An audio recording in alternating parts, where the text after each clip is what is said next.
Let us study computational complexity. First, we have already studied the algorithm. Algorithm means simple layout or solution of a problem. An algorithm is a sequence of computational steps that it takes some set of values as inputs and transforms these values as an output. An algorithm is said to be correct if for every value or set of values it returns the correct output. That is, an algorithm solves a computational problem. That an algorithm is a method or procedure for accomplishing a specific task. Okay. That it is important to measure the quality of algorithms before applying them on a large scale. That means we have to measure the quality or efficiency of the algorithms before we are applying on a problem. Okay.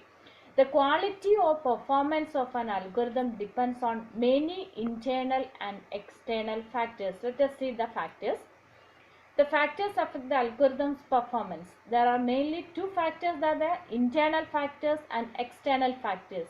In internal factors, there are 2 points are there. First one is time required to run. How much time taken to run that particular algorithm. Okay. Second one, space required to run. How much space or memory is required to store that algorithm.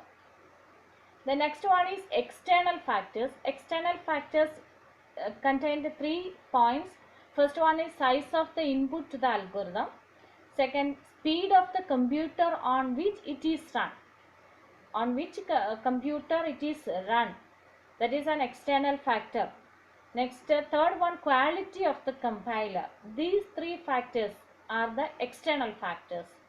Since these external factors are controllable to some extent, we are mainly calculating the complexity or efficiency of an algorithm based on this time and space, that is internal factors. Okay, thus we can say complexity refers to the measure of the performance of an algorithm. Then come to the point, computational complexity.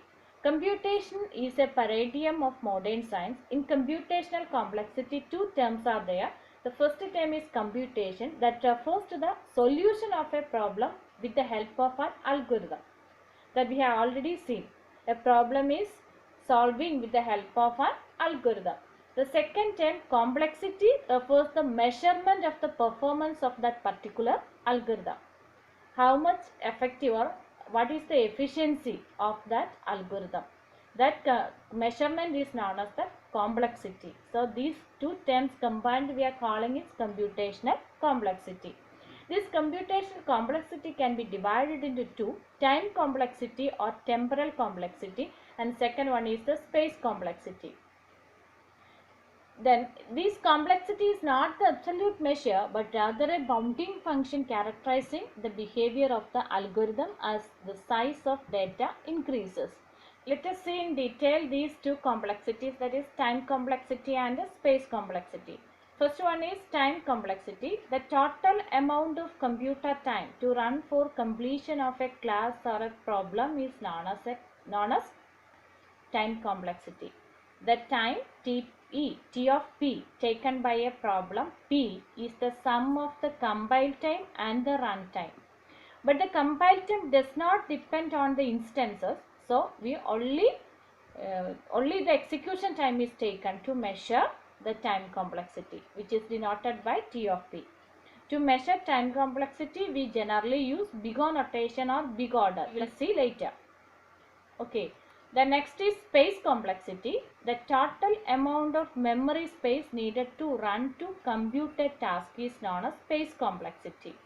That means how much memory is needed for that particular algorithm. So this space describes in 2 forms, a fixed path and a variable path. In a fixed path, that includes space for the code given, space for variables used. That means the space means memory. Then fixed size component variables, etc. The second part is a variable path that includes the space needed by component variables whose size depends on a particular problem and the space required for other procedures like methods, recursion, objects, etc. This space complexity is also measured using big O notation or big order.